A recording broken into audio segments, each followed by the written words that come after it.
On a donc mené l'étude des perceptions des risques littoraux sur le Calvados. Et donc en fait, le but c'était d'interroger les habitants pour voir un peu leur perception, comment ils voient le littoral, les risques qui sont la submersion, l'érosion et les inondations. Et donc essayer de faire des préconisations pour les élus pour qu'ils voient un peu ce qui peut être fait en termes d'aménagement ou de sensibilisation. On était 5 IUT d'Alençon et 5 de Sciences Po Rennes sur le campus de Caen. Donc voilà, on a travaillé ensemble, donc on a aussi un peu partagé les tâches. Donc, par exemple, c'est eux qui ont fait les maquettes et donc nous on a fait les analyses, etc. Donc on s'est partagé selon nos compétences en fait. Voilà, donc ça a été un mélange assez intéressant. Au niveau de la méthode, on a fait une veille informationnelle pour savoir un peu le territoire, quels risques il y avait sur chaque territoire, parce qu'on avait 3 EPCI. Le but était de voir quel territoire et quelle zone de ce territoire était soumis à quel risque. À partir de là, on a prévu des entretiens qu'on appelle des micro-trottoirs, donc justement pour interroger la population. On a pu vraiment se rendre compte voilà, de la perception des usagers, des personnes qui habitent là, soit en résidence secondaire, soit en résidence permanente, ou alors des gens qui se promènent et vraiment ressentir différentes perceptions, différentes façons de penser, de réflexion et essayer de comprendre en fait pourquoi ils pensent comme ça et pourquoi ils réagissent de cette manière. Est-ce que ça a une influence? Est-ce que le vécu a influencé ces réponses-là? Et après tout ça, on a fait des analyses pour faire définir des profils qui sont des personae.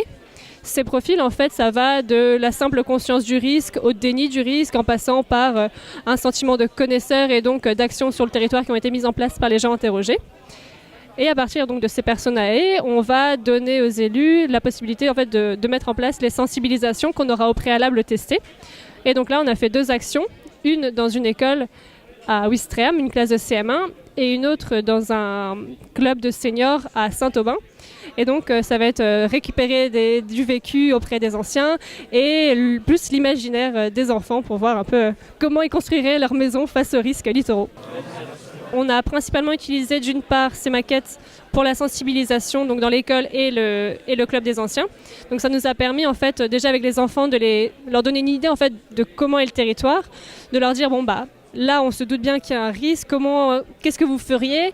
Donc ils nous ont dit par exemple on met les maisons dans les champs parce que les champs sont en hauteur, mais du coup comment on fait avec les champs? Comment on peut faire de l'agriculture? On les met sur les toits. En fait c'était voilà un peu de ce genre de choses qui est ressorti, tandis qu'avec les anciens c'était plus ah oui moi j'ai vécu là, je me souviens, il y a déjà des inondations, oui il y a du risque à ce niveau-là.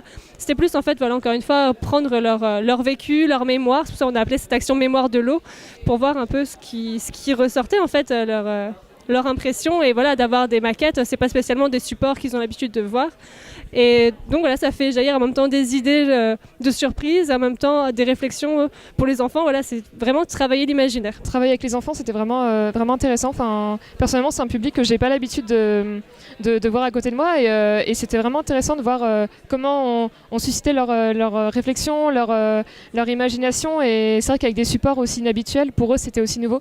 Et ils étaient vraiment très investis et enfin, je pense que ça nous a amené autant que nous, on leur a apporté en fait. Ça a été une chance et peut-être aussi le rapport aussi qu'on a avec les élus qui ne nous regardent pas simplement comme des étudiants, c'est aussi un rapport pas vraiment d'expert à expert parce qu'on a chacun des choses à s'apporter et nous en tant qu'étudiants évidemment on a beaucoup de choses à apprendre, mais c'était aussi d'être regardés plus comme des professionnels, des gens avec des compétences et changer en fait de simplement l'étudiant qui apprend et qui doit écouter et au contraire apporter une parole et une connaissance aux autres.